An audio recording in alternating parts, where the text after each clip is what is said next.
आदरणीय पशुपति कुमार पारस जी का उंगली पकड़कर राजनीति में मैंने चलना सीखा है। आपको मालूम है कि किस साजिश के तहत पार्टी को तोड़ा गया, एक भ्रम की स्थिति पैदा की गई और उसी भ्रम में हमारे जैसे कई नेता लोक जनशक्ति पार्टी रामविलास में चले गए थे। लेकिन जैसे ही वो भ्रम टूटा और मालूम चला कि एक आडंबर का आवरण ओढ़े एक बिहार फर्स्ट और बिहारी फर्स्ट का झूठा नारा देते हुए एक नेता जो बिहार के नौजवानों को बरगलाने का काम कर रहा है, जैसे ही इसका एहसास हुआ पुनः हमारी घर वापसी हुई और आपने देखा कि हमारे आदरणीय नेता केंद्रीय मंत्री पशुपति कुमार पारस जी ने कितना मान सम्मान देकर प्रदेश प्रवक्ता के पद पर नियुक्त किया है। साथियों, हम लोग का उद्देश्य ये रहेगा कि पार्टी की जो नीति और सिद्धांत है उसको आपके माध्यम से जन जन तक हम लोग पहुंचाने का काम करेंगे। अगर आपका कोई सवाल है तो। लंबे वक्त तक आप रहे चिराग पासवान की पार्टी में, लोक जनशक्ति पार्टी रामविलास में, और लंबे वक्त से मेरा मतलब है आप लोक जनशक्ति पार्टी में रहे। पार्टी जब 2 टुकड़ों में बटी तो आप वहाँ रहे। जो मुख्य कारण है वो क्या रहा, या इसको ऐसे पूछे, इतनी नाराजगी क्या आपने पार्टी छोड़ी या आपको पार्टी से निकाला गया, अब आप यहाँ हैं? देखिए, चिराग पासवान को हम लोग युवा नेता समझते थे कि एक ब्रॉड विजन उनके पास है, लेकिन अहंकार इतना भरा हुआ है श्री चिराग पासवान जी में कि उसकी कोई सीमा नहीं है। लगातार वो षड्यंत्र और साजिश रचने का काम अपने ही पार्टी में करते हैं, अपने ही पार्टी के नेताओं को एक दूसरे से लड़वाते हैं और बैठकर तमाशा देखते हैं। मैं बहुत पीछे नहीं जाऊंगा, बस पिछले साल अगर आप देख लीजिए तो बाबा चौहरमल के धार्मिक आयोजन में श्री पशुपति कुमार पारस जी और श्री प्रिंस राज जी पर एक हमला हुआ। पार्टी ने उसका विरोध किया कि यह एक सुनियोजित साजिश थी, लेकिन बहुत लोग को यह हकीकत नहीं लग रहा था। लेकिन कल की घटना सम्राट चौधरी जी पर जिस तरीके से वहाँ पर हुटिंग हुआ, उन पर पत्थर फेंके गए और उनके बैनर पोस्टर को फाड़े गए, इतना हुआ कि वो अपना भाषण भी नहीं शुरुआत कर पाए और उनको मंच से उतरना पड़ा। क्यों? क्योंकि उससे थोड़ा ही पहले चिराग पासवान जी का वहाँ पर कार्यक्रम हुआ था।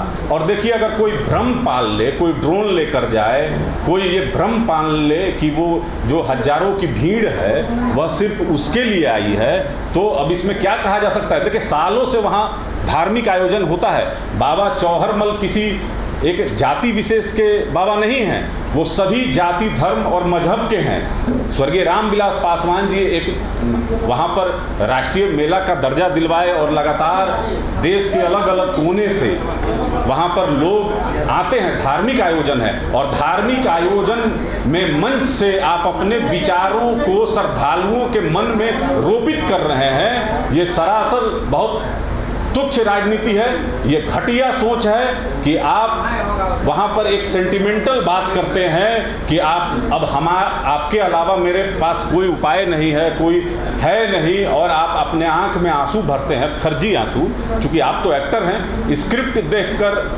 आप बयान देते हैं, तो ये तो किसी छिपा हुआ नहीं है। और वही असामाजिक तत्व कल सम्राट चौधरी जी पर, देखिए, भारतीय जनता पार्टी ने अपना प्रदेश अध्यक्ष चुना है और प्रदेश अध्यक्ष देश के माननीय प्रधानमंत्री जी, माननीय गृह मंत्री जी और आदरणीय नड्डा जी के सहमति से हुई है। सम्राट चौधरी जी का विरोध माननीय प्रधानमंत्री और आदरणीय गृह मंत्री का विरोध है। सम्राट चौधरी पर हमला चिराग पासवान ने करवाया। चिराग पासवान जी के कार्यालय में यह सुनियोजित साजिश रची जाती है, एक षड्यंत्र रचा जाता है। देखिए, आप एक मिनट सर, आप देखे होंगे कि बराबर सोशल मीडिया पर नेक्स्ट सीएम चिराग पासवान जिंदाबाद, नेक्स्ट सीएम। यानी सम्राट चौधरी जी के बनने से अगर किसी का सबसे ज़्यादा सपना टूटा है, मोह भंग हुआ है, तो वह लोक जनशक्ति पार्टी रामविलास के नेता श्री चिराग पासवान का मोह भंग हुआ है। तो बात तो यहाँ ये भी है ना कि जब चुनाव नजदीक जैसे जैसे आ रहा है, जो माने एनडीए के घटक दल हैं उसमें दूसरे पार्टी के लोग आके तुरंत सेटअप हो रहे हैं। क्या ये